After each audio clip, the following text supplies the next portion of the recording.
Chapter 9. The literal gathering of Israel. Efforts to gather of the house of Israel make an interesting story that frequently repeats itself throughout the history of the world. Moses was successful for a while in gathering the Israelites together, however, they apostatized and were captured by the Assyrians. Once again they were scattered. Christ and his apostles tried to gather them once more, see James 1:1, but they fell into apostasy and refused to obey. In the last days the doctrine of the literal gathering of Israel was once more taught.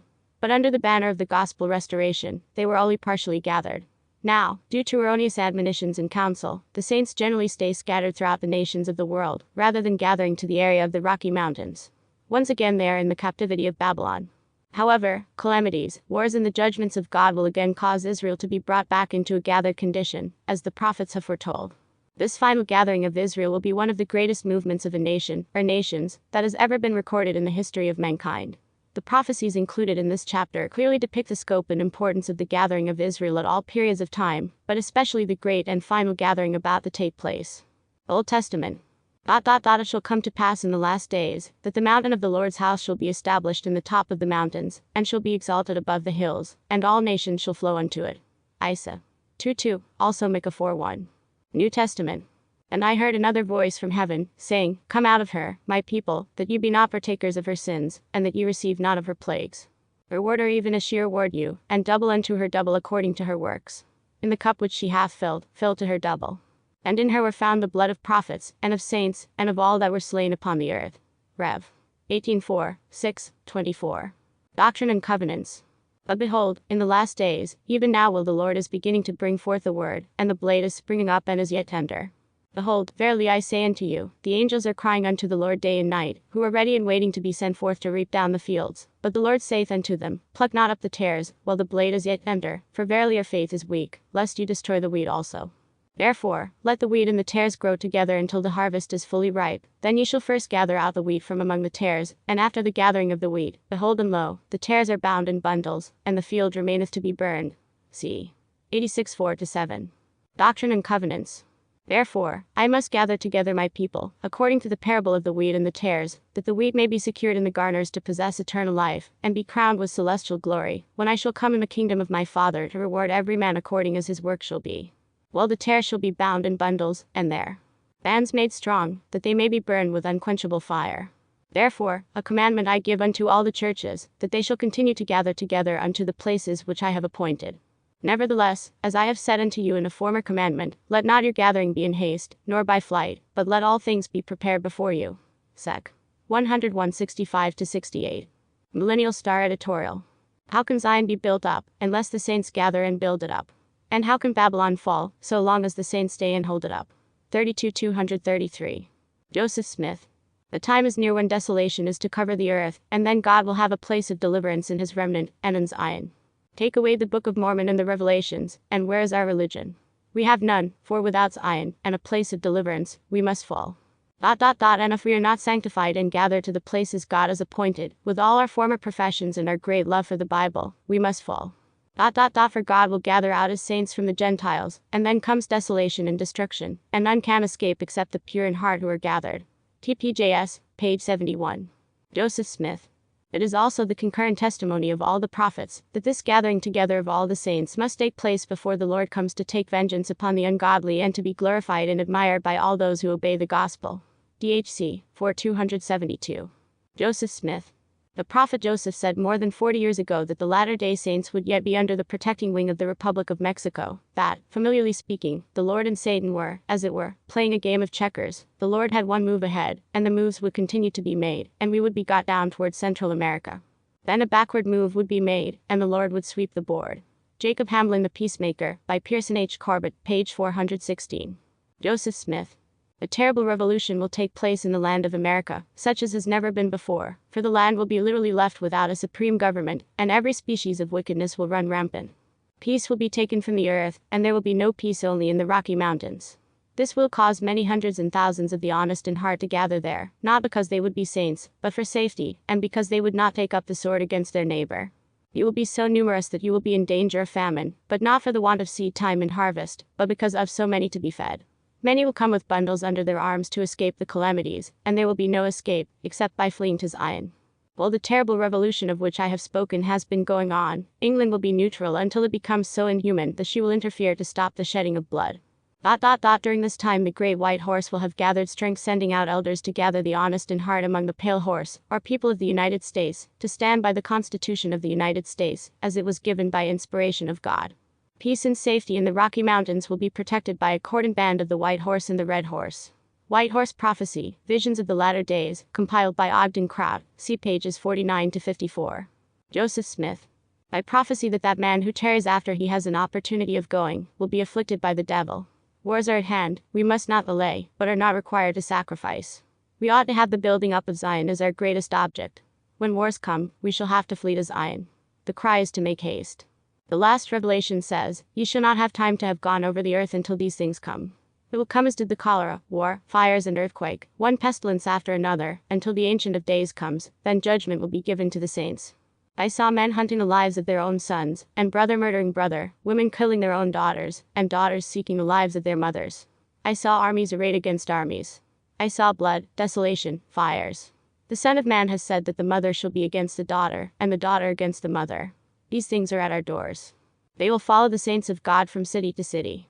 Satan will rage, and the spirit of the devil is now enraged. I know not how soon these things will take place, but with a view of them, shall I cry peace? No. I will lift up my voice and testify of them. How long you will have good crops, and the famine be kept off, I do not know. When the fig tree leaves, know then that the summer is nigh at hand. JHC 390 to 391. Brigham Young. Previous to the death of Joseph, he said that the time would come when the saints would be glad to take a bundle, if they could get one, under their arms and start for the mountains, and that they would flee there, and that if they could pick up a change of linen, they would be glad to start with that, and to go into the wilderness with anything, in order to escape from the destruction that is coming on the inhabitants of the earth. JD 4203. Brigham Young.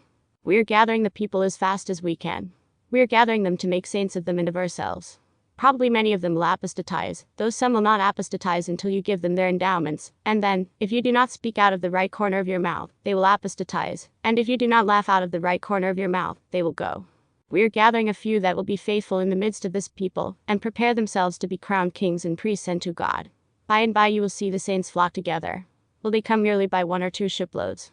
No, it will require many more ships than we have heretofore employed to bring home the gathering thousands to Zion. Millions of people that now sit in darkness, that are now, to all appearance, in the region and shadow of death, will come to Zion. Millions will come and live in Zion when the laws of Zion reign predominant over creation, but will all be prepared to be crowned kings and priests unto God. No.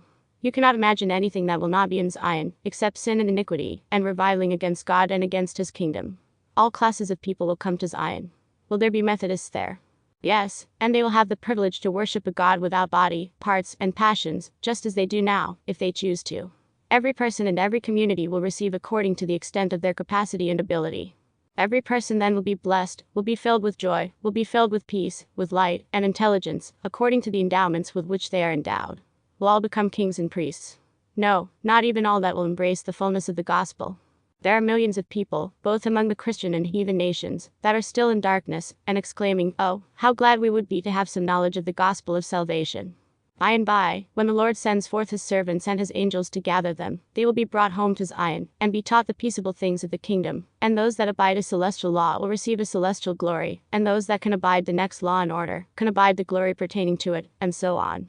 JD 9 137, 138, 139. Brigham Young. Young men, prepare yourselves, for a greater responsibility will come upon you than you have ever dreamed of. Millions will seek to you for salvation. Are you prepared for this? No, you are not. There are but very few men, old or young, that are capable of taking proper charge of themselves, to say nothing of a ward, a community, or a nation. You can scarcely find a man that knows how to properly treat himself, and it is worse when you come to his directing others. You will see the time when thousands will seek salvation at the hands of this people, and say, "Guide us in the way of life, the earth is emptied of wickedness, and it has come to an end." JD 9 143. Brigham Young. We have assembled ourselves together to become one, to become the people of God, the children of Zion, the children of light.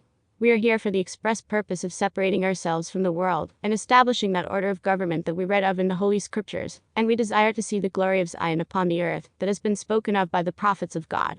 JD 12 226 to 227. Brigham Young. Years ago, when the Spirit opened up to the mind of the prophet Brigham the visions of the future, he plainly foresaw that the time must come when the saints would rejoice in the privilege of going up to Zion on foot, not only with handcars, but without them, that they would be glad to escape from the nations with their lives. Mill. Star 18137. Brigham Young. It will be the same with other denominations of professing Christians, and it will be Christian against Christian, and man against man, and those who will not take up the sword against their neighbors must flee to Zion. We are blessed in these mountains. This is the best place on earth for the latter-day saints. Search for the history of all nations and every geographical position on the face of the earth, and you cannot find another situation so well adapted for the saints as are these mountains. Here is the place in which the Lord designed to hide his people. It has been designed, for many generations, to hide up the saints in the last days, until the indignation of the Almighty be over. His wrath will be poured out upon the nations of the earth. Day. Newswell. 2. Number 5, May 1st, 1861. Brigham Young. Save all pins, needles, buttons, buckles, nails, leather, pieces of cloth and rags, because the day will come when it will be almost impossible to secure them. Save your crusts and dry bread, delicious puddings can be made from them. Save bacon rinds, tallow, and grease for making soap. Do not waste anything, for the time will come when it will be hard to get these things, and they will be greatly needed. An inland empire will be established in these valleys of the mountains, which will be a place of refuge for millions of people to gather to, when the great day of the judgment of God comes upon the earth, and the righteous come here for safety. Our people will go east, west, north, and south, but the day will come when they will be to come back. We will be shut out from the rest of the world. Significant Prophecies by Presidents Brigham Young and Charles W. Penrose, by Robert W. Smith, page 4. Brigham Young. The day will come when there will be large places of manufacture and storage constructed west of the Jordan River, and there will be over 3 millions of people living there, and Jordan River will practically run through the center of Salt Lake City. Ben Bullock Collection. Brigham Young. Are we going back to Jackson County? Yes. When? As soon as the way opens up. Are we all going? Oh no. Of course not. The country is not large enough to hold our present numbers. When we do return there, will there be any less remaining in these mountains than we number today? No, there may be 100 then for every single one that is there now. It is folly in men to suppose that we are going to break up these our hard-earned homes to make others in a new country. J.D. 18355. Heber C. Kimball. He, Joseph Smith, was a prophet of God, and they, our nation, cannot help themselves. They slew him, and that nation has got to smart for it, and it will be as much as the saints can do to gather out of it. If they stay there, they will not gather from there. It is necessary to gather the wheat, and put it into the barn. If it is left out, the storms will come and actually waste or destroy it. J.D. 1208. Heber C. Kimball. I am very thankful that so many of the brethren have come in with hand carts. My soul rejoiced, my heart was filled and grew as big as a 2-bushel basket. 2 companies have come through safe and sound. Is this the end of it? No, there will be millions on millions that will come much in the same way, only they will not have hand cars, for they will take their bundles under their arms, and their children on their backs, and under their arms, and flee, and Zion's people will have to send out relief to them, for they will come when the judgments come on the nations. J.D. 4106. Heber C. Kimball. And the day will come that you, strangers, will have to come to us for bread to eat, and we will be your saviors here upon Mount Zion. You don't believe it now, but wait a little while, and you will see that it will come to pass. The day will come when the people of the United States will come lugging their bundles under their arms, coming to us for bread to eat. J.D. 59-10. Heber C. Kimball.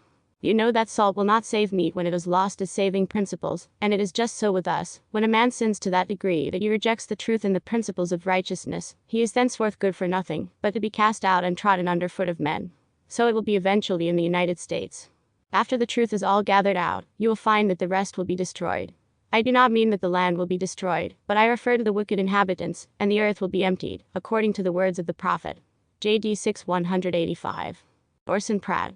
The Lord is going to gather his saints, and we are already gathered, a great host of us, into this territory, but let me tell you this is hardly a beginning. Many nations are yet to be gathered unto the name of the Lord of hosts, unto Mount Zion, where they can be taught in the ways of the Lord, and be instructed to walk in his paths, and understand the principles of true government, and their duties towards one another, and towards the God whom they profess to worship and serve.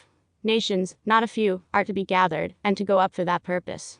This is just laying the foundation. It is a little nucleus, and a few thousands are gathering to it year after year, but the work that is now commenced will increase, and continue to increase, like the stone that was hewn out of the mountain. In the first place, the stone taken out of the mountain is much smaller than the mountain, but finally it increases to that magnitude that it begins to be a great mountain, not merely to fill one small territory, but as Daniel said, it became a great mountain and filled the whole earth. Very well, then, the saints are to be gathered, and they are to come not only by thousands, but tens of thousands, scores of thousands, and hundreds of thousands are to be assembled from among the nations. How is this to be brought about? Through the servants of the living God. This is what the Lord told us before one saint was gathered. In a revelation, given in the presence of 6 elders, in September 1830, the Lord says, "Ye are called to bring to pass the gathering of my elect, for mine elect hear my voice, and harden not their hearts, wherefore the decree hath gone forth from the Father, that they shall be gathered in unto one place upon the face of this land." That is the decree that is gone forth, it is ordained in the heavens, and it will come to pass. As the saints have already been gathered here unto this territory, even so will it continue to be fulfilled, until the last of the elect of God are assembled from the 4 corners of the earth. JD 254-55. Orson Pratt. The Lord will gather them with a mighty hand, and with an outstretched arm, and with fury poured out, and he will assemble them in the wilderness, and there will he plead with them face to face, like as he pled with their fathers in the wilderness of the land of Egypt. Thus saith the Lord, by the mouth of Ezekiel he will plead with them by his power, he will plead with them by his angels, and he will plead with them by the revelation of his own face. JD 263. Orson Pratt. The hand of the Lord will be over us to sustain us, and we will spread forth. He will multiply us in the land, he will make us a great people, and strengthen our borders. And send forth the missionaries of this people to the 4 quarters of the earth to publish peace and glad tidings of great joy, and proclaim that there is still a place left in the heart of the American continent, where there are peace and safety and refuge from the storms, desolations and tribulations coming upon the wicked. JD 12345. Orson Pratt. The Lord our God has therefore fulfilled that which he spoke, and as I said, this work, instead of being nearly accomplished, nearly fulfilled, and all things brought about according to the purposes of the Almighty, only the foundation, as it were, is now laid, and instead of being gathered in a little company of 150,000, by and by we shall be gathered in hundreds of thousands and even millions. Now, do you believe it?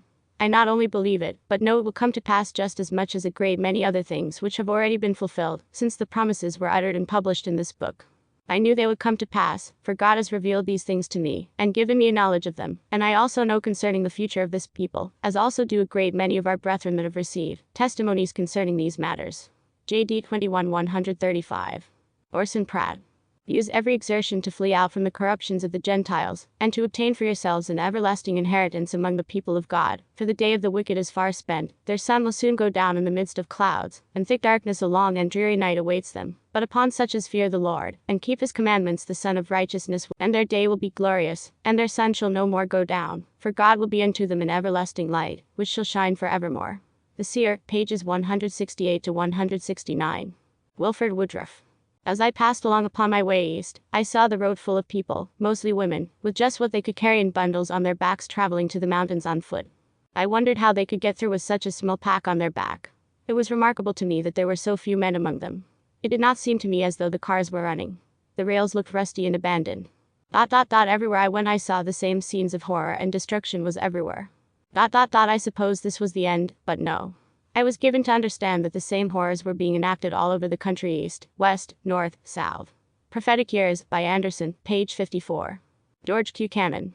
I expect to see the day when the latter-day saints will be the people to maintain constitutional government on this land. Men everywhere should know that we believe in constitutional principles, and that we expect that it will be our destiny to maintain them. That the prediction will be fulfilled that was made 44 years ago, the 7th of last March, wherein God said to Joseph Smith, Ye hear of wars in foreign lands, but behold I say unto you, they are nigh, even at your doors, and not many years hence ye shall hear of wars in your lands. But the revelation goes on to say that the day will come among the wicked, that every man that will not take his sword against his neighbor, must needs flee unto his iron for safety. A portion of that revelation has been fulfilled, the remainder will be. The causes are in operation to bring it about. We are not alone in the thought that the Republic is drifting steadily in that direction, that we are leaving the old constitutional landmarks, and that the time is not far distant when there will be trouble in consequence of it, when there will be civil broils and strife, and to escape them, we believe, men will be compelled to flee to the Mormons, despised as they are now. JD 1810. Jedediah Grant. Some of you who want a gardener or a farmer, launch out your gold, your cattle, your horses, your food, and your raiment, and deposit the means, and we will send over and get the family, and that family will aid and assist you in your financial operations, and pay up the debt. I reckon that 6 or 8,000 in Utah could act upon this principle. This piecemeal business of gathering saints. We want it upon the wholesale principle. That's the doctrine. I tell you, a few more boys breaking the crust of nations, like Brother Karn, after a while, by driving their little wedges, will bring them over by nations. JD 272. William Gee. It is true that no other subject, gathering, is so largely treated of in the prophecies. But our theologians, being more wise than the prophets, and seeing that such a doctrine would be very hurtful to the best interests of popular Christianity, had long done away with it, by substituting a spiritual gathering in its stead. Mill. Star 12-182. Orson Spencer. If men have not the spirit of gathering, they are blind and cannot see afar off, and are nigh unto burning. The gathering is one great test of faith, by which you may know who is on the Lord's side. Mill. Star 9-310.